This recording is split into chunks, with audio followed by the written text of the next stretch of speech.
আল্লাহ মালাকুল মাউত কে বলবেন, মালাকুল মাউত কি অবস্থা? বলবে সব শেষ।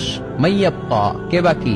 মালাকুল মাউত বলবে জিনেরা বাকি, যাদেরকে দেখা যায় না। আল্লাহ বলবেন জিনদেরকেও শেষ করে ফেলো, রুহু কবজ করো। মালাকুল মাউত আজরাইল জিনদের রুহু কবজ করবে। আল্লাহ এবার জিজ্ঞেস করবে, ইয়া মালাকাল মাউত আখবিরনি মাইয়াপ্পা, এবার বলো আর কে বাকি? মালাকুল মাউত বলবে, আল্লাহ মানুষগুলো সব শেষ, জিনগুলাও শেষ, এবার বাকি ইবলিস শয়তান। কে বাকি? ইবলিসরেও শেষ করো, ইবলিসও শেষ। আল্লাহ আবার জিজ্ঞেস করবেন, ইয়া মালাকাল মাউতি মাইয়াপ্পা, আর কে বেঁচে আছে বলো? মালাকুল মাউত বলবে, আল্লাহ আপনার কথা অনুযায়ী পৃথিবীর সব মানুষের রুহু কবজ করলাম, সব জিনদের রুহু কবজ করলাম, ইবলিসের রুহু কবজ করলাম, এখন আছে শুধু ফেরেশতা। আছে কারা? যাও ফেরেশতাদের রুহু কবজ করো। ফেরেশতাদের রুহু কবজ হয়ে যাবে। এবার আল্লাহ জিজ্ঞেস করবেন, ইয়া মালাকাল মাউত আখবিরনি মাইয়াপ্পা। মালাকুল মাউত বলবে, আল্লাহ আপনার কথা মতো ধরে ধরে সব শেষ, ফেরেশতাও শেষ, 4 জন ছাড়া। কয়জন ছাড়া?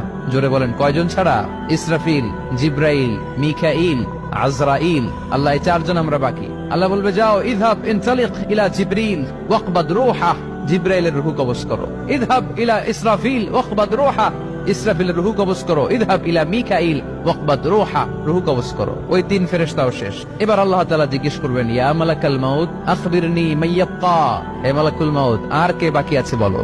মালাকুল মাউত বলবে, আল্লাহ আপনার কথা মতো মানুষগুলো শেষ, জিনগুলো শেষ, ইবলিস শেষ, আমার বাকি 3 ভাই ইসরাফিল, মিকাইল, জিব্রাইলও শেষ, শুধু আমি, শুধু আমি। আল্লাহ বলবেন, কেউ নাই? মালাকুল মাউত বলবে, না আল্লাহ কেউ নাই। এবার আল্লাহ তাআলা বলবেন, মালাকুল মাউত তুমি তো সবাই রে মারছো, এবার তুমি মরো, এবার তুমি মরো, তুমি মরো।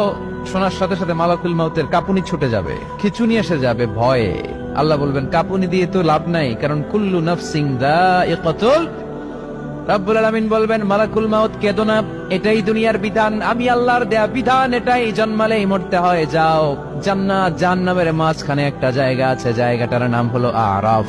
এই আরাফের মধ্যখানে যে দাঁড়াও, ওখানে যে মালাকুল মাউত কাঁপতে থাকবে। মালাকুল মাউত বলবে, আল্লাহ সৃষ্টির শুরুতে যদি জানতাম, সৃষ্টির শুরুতে যদি জানতাম সবাইকে মৃত্যুদান করার পরে, রূহ কবজ করার পরে আমাকেও মরতে হবে, তাহলে এই কঠিন দায়িত্বের ব্যাপারে আপনার কাছে ক্ষমা চাইতাম। আজকে আমারও যে ভাগ্য বরণ করে নিতে হবে সৃষ্টির শুরুতে, আমি এটা কল্পনাই করতে পারি নাই। আল্লাহ বলবেন, নো টক, মুত ইয়া মালাকাল মাউত, মর, মরে যা, মুত, মরে যাও। বলার সাথে সাথে মালাকুল মাউত এক বিকট চিৎকার হাঁকিয়ে মরে যাবে। মালাকুল মাউতের চিৎকারটা সেদিন এত ভয়ঙ্কর হবে, বিষ্ণু ইসলাম বলেন, ওই চিৎকারের আওয়াজ যদি পৃথিবীর মানুষেরা কান দিয়ে শুনতে পেত, তাহলে কিয়ামত সংগঠিত হওয়ার জন্য আলাদা করে ইসরাফিলের সিঙ্গার প্রয়োজন হতো না। ওই চিৎকারের আওয়াজে প্রতিটা মানুষ কানের পর্দা ফেটে ওই জায়গায় লাশ হয়ে পড়ে যেত। এবার ডানে বায়ে সামনে পেছনে উপরে নিচে কেউ নাই, একজন ছাড়া। জোরে বলতে হবে, তিনি কে?